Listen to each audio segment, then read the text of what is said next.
Hey everybody, welcome to episode 6 of the ANDIKA Bulletin. Today is the 13th of January 2025. Time right now is 8 minutes to 12 Queensland time. So the ASX 200 right at the moment is down 116 points or 1.4%. So it's following the negative lead out of Wall Street on the weekend. It's fairly broad-based today. It's mainly all your major stocks basically are down, particularly in the financials. So, Commonwealth Bank at the moment is down 2.5%. That's down $4 to $152. ANZ's down 55 cents to 28.73. National Australia Bank, it's down 2.3% at 37.07. That's down 88 cents. And Westpac is down 2.75%. That's down 89 cents at 31.71. In my opinion, those banks I just mentioned are grossly overvalued. They're now trading on dividend yields around 3 and a bit percent fully franked, when you can go buy BHP on 6+% fully franked. And so in my opinion, I would be keeping away from Aussie banks at this point in time. What I'd like to highlight also at the moment, and this follows in from the weekend, let's just look up one of the listed Bitcoin ETFs on the Aussie market. Here we have the VanEck Bitcoin ETF. It's up 28 cents at $31.12. So what's interesting here is we've got an overall lower equity market, and yet we've got the Bitcoin ETF doing a lot better. Now there's also a graphic here, just would like to show you, and I'll just get rid of that bit off X, and it's just right here. It's the NASDAQ 100, which on Friday closed down 1.57%, and then there's Bitcoin in American dollars, which went up 2.87%. And why is that the case? Why is that important? Well, this is where the new narrative's coming in. What we're now seeing unfold in the US is we're seeing bond yields starting to go up. Now, bonds as a price mechanism, they're inverse. So when their price falls in value, the yield they're offering is going up. So the people who are wanting to sell bonds are only finding buyers on the basis that they will get a higher yield. So someone says, hey, I'm going to sell you a bond for 4%. People go, I'm not buying that bond to get 4%. I'll buy that bond if I can get 5%. So they're falling, yields are going up. And now that's having a ripple effect in the United States in particular, where they are now thinking the US Fed for the rest of 2025. Well, not everyone's thinking this, but some of the banks are starting to go this way. They might not even do any more rate cuts. So that has the effect of just washing money around, making stocks less attractive because interest rates are starting to go back up. And this is something we need to watch. Meanwhile, the US dollar is still getting stronger. And the Aussie right now, let's have a quick look at see where the Aussie dollar is right this moment. Oop, we don't want to go to that.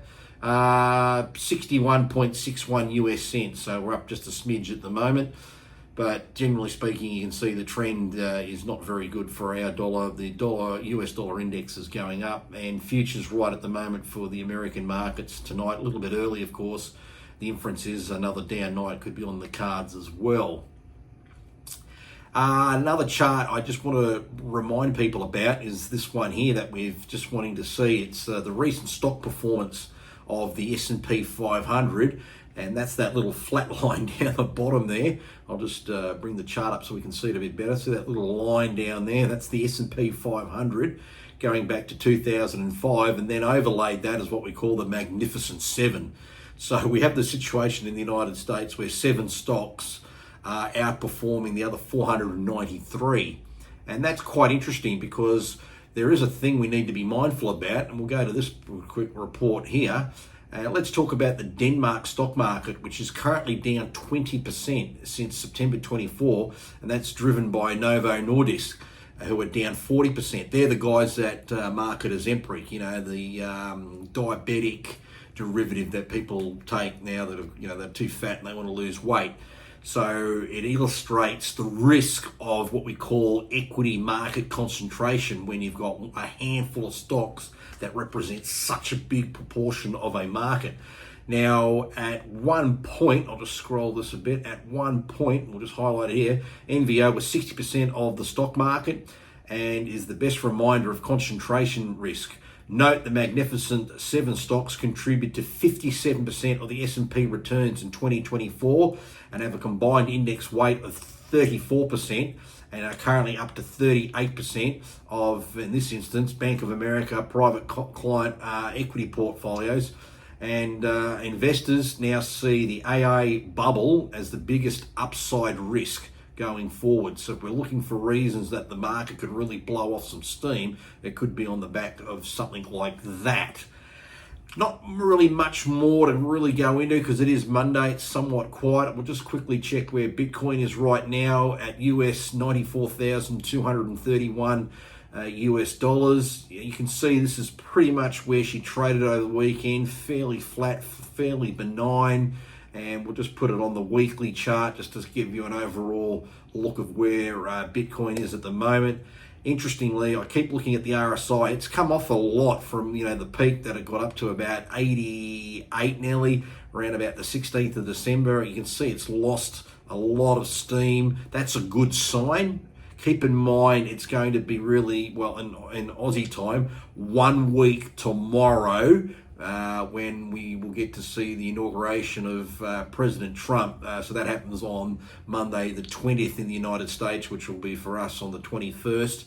And, if he comes and utters any words that have the words Bitcoin in it and strategic reserve and things of that nature, well, I think all bets are off, and who knows what we could see. We could see some incredible runs.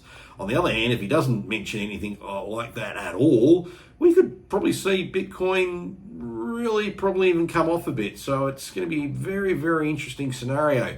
At the moment, it's trading below its 50-day average, as you can see just at the top here, and that's its 100 average. So if it were to move down to, come and kiss that, we're talking the possibility of a fall down to 86,000 US dollars from 94, so about $8,000. But on the flip of it, it's got the prospect of doing a very quick U-turn and going up. So that's going to be something worthwhile to watch in the coming week. I'd also encourage you, if you haven't already watched episode 5 from Friday, it was the buy right videos and covered combo videos I put together and illustrating just how well you can do those said strategies. It basically gives you an idea of what professional investors can do and how they make solid returns, anything from the mid-teens up to the low 20s on their stock portfolios by simply overlying options over stock purchases. So I will put a link in the video today for you to go back and watch that. I think it's well worthwhile. You need to start learning these sort of techniques because this is what the pros are doing, and you can do it yourself. It's just because they might do it on a bigger sum of money doesn't mean you can't do it on your investment monies as well. So anyway, that's about it now for today. Very much a smaller, quicker wrap than normal. So we'll just see what the rest of the week is like, and we'll catch each other tomorrow for another ANDIKA Bulletin. Until then, take it easy. See you later.